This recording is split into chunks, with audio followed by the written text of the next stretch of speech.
ایسے شوہروں کے بارے میں آپ کیا ارشاد فرمائیں گے کہ جو عام نارمل کاموں پر بھی وہ یہ کہتے ہیں کہ جب تک آپ نے میرے والدین سے نہیں پوچھا تو پھر آپ یہ کام نہیں کریں گے؟ کیا کہنا چاہیے؟ یعنی یہ شوہر اس طرح کی پابندیاں بیوی پر لگائے تو اس سے کیا گھر کا ماحول کچھ بہتر ہوگا یا نقصان ہوگا؟ اس طرح کی پابندیاں شاید یا تو ماں باپ کو خوش کرنے کے لیے یا پھر ماں باپ کا مطالبہ ہوتا ہوگا کہ یہ ہمارے تابع رہے، تو شوہر یوں ہو سکتا ہے بعض اوقات یہ مجبور ہو جاتا ہوگا.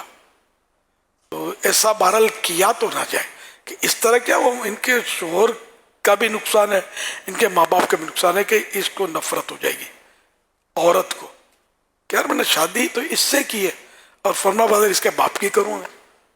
یہ میرا کیا لگتا ہے یہ شیطان اس کو اور وسوسے ڈالے گا، نفس اس کو مخالفت پر یا وہ نافرمانیوں پر ابھارے گا، نتیجتاً گھر چلانے میں رکاوٹیں کھڑی ہوگی.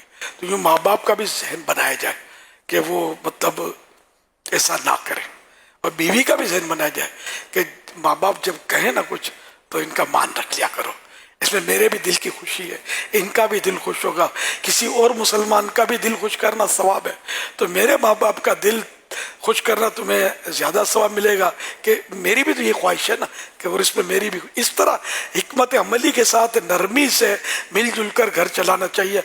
بائی آرڈر کچھ بھی نہیں ہوتا، بائی آرڈر زیادہ چلتا نہیں ہے کام، ایک دو بار چل جائے گا پھر وہ آرڈر کا جو نا پاؤڈر نکل جاتا ہے، خوشبو اڑ جاتی ہے. ریکویسٹ یہ چلتی رہتی ہے، اس کی یعنی لاسٹنگ ہے اس میں، اور ریکویسٹ کرنے سے سامنے والے کے دل میں محبت بڑھتی ہے.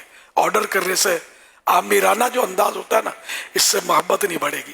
میں کہتا ہوں نا کرنا ہے تو وہ مطلب یعنی کہ یسر کرے گا بندہ، مجبوری ہے، پھر وہ کبھی نہ کبھی وہ بندہ جو وہ صاحب شر بن جائے گا، جس کو ابھی تک سر کہہ رہا تھا نا اس کے لیے شر ثابت ہو جائے گا.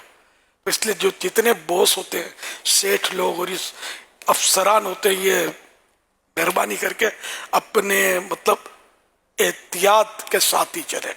ہر بات میں کہتا ہوں یہ کر لو، استاد بھی یہ کہے گا میں یہ کہتا ہوں کر لو، پیر صاحب کہیں گے اپنے مرید کو میں جو کہتا ہوں یہ کر لو. کب تک؟ نہیں چلے گا. مرید بھی بھاگ جائے گا، شاگرد بھی دور ہو جائے گا، اور بیٹا بھی باغی ہو کر کہیں اور کچھ نہ کر دے.